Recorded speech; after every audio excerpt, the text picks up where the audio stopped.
ಕೇವಲ ಬಾರ್ಡರ್ ಅಲ್ಲ, ಪಾಕಿಸ್ತಾನದ ಒಳಗಡೆ ನುಗ್ಗಿ ಸೆದೆ ಬಿಡ್ತಾ ಇದ್ದಾರೆ. ಸರಿಯಾಗಿ ಉತ್ತರ ಕೊಡ್ತಾ ಇದೆ.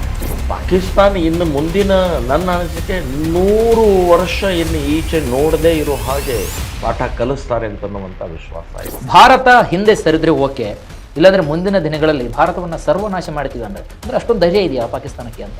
ಏನು ನಿಮ್ಮ ನಾಲಿಗೆಗೆ ಯಾವುದೂ ಕಿಮ್ಮತ್ತಿಲ್ಲ, ನಿಮ್ಮ ಮಾತಿಗೆ ಯಾವುದೂ ಕಿಮ್ಮತ್ತಿಲ್ಲ. ನಿಮ್ಮ ಜನ ನಿಮ್ಮ ದೇಶದಲ್ಲಿರುವಂಥ ಜನ ಸೈನಿಕರೇ ನಗ್ತಾರೆ ನಿಮ್ಮ ಮಾತಿಗೆ. ಪಾಕಿಸ್ತಾನ ಈ ರೀತಿಯಾಗಿ ಬಾಲ ಬೀಸ್ತಾ ಇರೋದು ಯಾಕೆ ಅಂದ್ರೆ ನಮಗಿಂತ ಬೇರೆ ಏನಾದರೂ ಹಿಡನ್ ಆಗಿ ಕೆಲವೊಂದಿಷ್ಟು ಶಸ್ತ್ರಾಸ್ತ್ರಗಳನ್ನ ರಕ್ಷಣೆ ಮಾಡ್ತಾ ಇದೆಯಾ ಅಂತ? 100ಕ್ಕೆ 100 ಹೇಳ್ತೀನಿ, ಟೆರರಿಸ್ಟ್ ಅಂತ ಅನ್ನುವಂಥದ್ದು ಪಾಕಿಸ್ತಾನದಲ್ಲಿ ಸರ್ವನಾಶ ಮಾಡ್ತಾರೆ. ಮೋದಿಯವರ ಗುರಿನೇ ಅದು.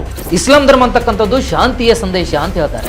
ಬುರ್ಡೆ ಯಾವ ಶಾಂತಿ ಇಲ್ಲ. ಮುತಾಲಿಕನ ರುಂಡ ತಂದಂಥವ್ರಿಗೆ 10 ಲಕ್ಷ ರೂಪಾಯಿ ಕೊಡ್ತೀವಿ ಅಂತನ್ನುವಂಥದ್ದು ಉಡುಪಿಯ ಒಬ್ಬ ಮುಸ್ಲಿಂ ಡಿಕ್ಲೇರ್ ಮಾಡಿದ.